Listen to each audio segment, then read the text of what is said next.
It's scenes like these on the night that Scotland qualified for the World Cup finals that fans want to see yet again. But this time it's backing the Tartan Army in the USA, where they face Haiti, Morocco and the mighty Brazil. But given the time difference, the match with Haiti will kick off at 2 a.m. here, and that's left punters asking for drinking hours to go into extra time. And that's been backed by the Scottish Government Health Minister Neil Gray and other politicians. Neil Gray said he wanted to make sure people are able to enjoy the celebration as Scotland get out of the grip of death. How best are we going to celebrate it back home? That's why the Scottish Liberal Democrats have asked councils, the pub trade and the Scottish Government to come together to look at bringing together things like fan zones in parks and stadium where we can all gather together and watch on big, massive screens the hopeful victories that we'll see next summer.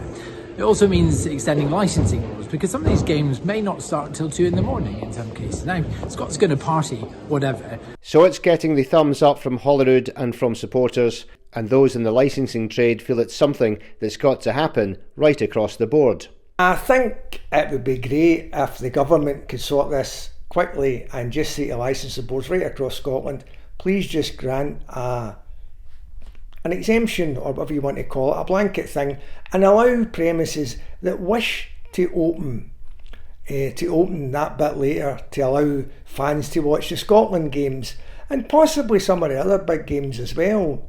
And assuming we get to the group stages, big assumption, obviously we want to be watching the games as well, and of course you get to the semi-finals and the final. What a night that would be to be able to see where we're going tonight. We're going somewhere nice to watch the World Cup final. So I think that would be absolutely fantastic. Good for business, good for the community, and good for sport. So I think good all round, and I'm sure the government will do this. It's a no-brainer, for wanting a better word. It's got to be done, and I'm absolutely sure the government will get this sorted and allow us all to go and enjoy the game if we wish to do it in a pub or a club or whatever. That'd be great. While some are longing for pubs and clubs to stay open late, the Tartan Army have already shelled out thousands of pounds to make it to America. First up is that clash with Haiti in Boston before facing Morocco in the same venue. The Gillette Stadium in Boston is home to the New England Patriots, an NFL team, as well as the Revolution, who are a Major League Soccer side. It's in Foxborough, about 22 miles southwest of Boston. It's also known for major concerts, sports and events at the surrounding Patriot Place entertainment complex, offering dining, shopping, hotels and attractions like the Tom Brady statue, with the MBTA train service available from Boston for game days. But expect large crowds, and it's best to arrive early and plan transportation ahead. It was renovated in 2023 at a cost of $250 million. And in a nod to Massachusetts maritime heritage, is now overlooked by a 66-metre-high artificial lighthouse. The stadium's operators claim it's the USA's tallest non-traditional lighthouse. And the venue staged 4 games at the Women's World Cup in 2003 and was built on the same site as the now demolished Foxborough Stadium, which hosted 6 men's matches in the World Cup in 1994.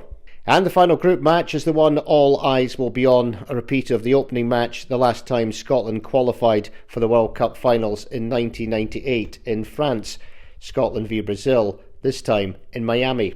The Hard Rock Stadium in Miami Gardens is a world-class multi-purpose venue, home to the NFL's Miami Dolphins and University of Miami Hurricanes football team.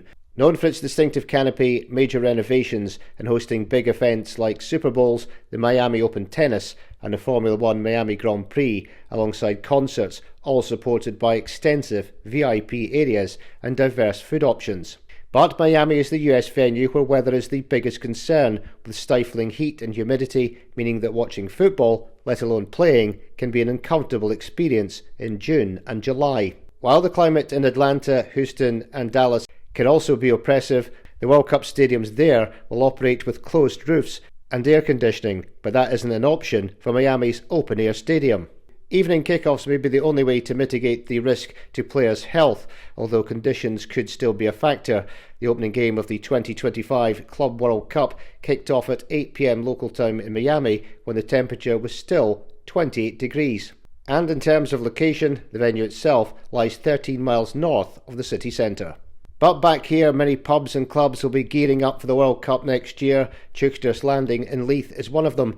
and they say the extension of licensing hours so fans can watch the games would be most welcome. June and July, like that's our busy time in the pub, but yeah, we're a big community pub as well, so all the regulars are absolutely buzzing to get back into the pub, especially in the late hours. But yeah, the fringes and everything in Edinburgh, we're used to the late hours in the city centre, so getting that in Leith definitely got to be a benefit. Like some brand new TVs in, not for the World Cup, but I mean obviously it helps. We've got projectors, we've got a new TV outside, so like screens everywhere, so you'll definitely be able to watch it. The fans want it, some politicians want it, and the publicans are saying it's a no-brainer. So all eyes will now be on the Scottish Government to make late licensing during the World Cup a reality.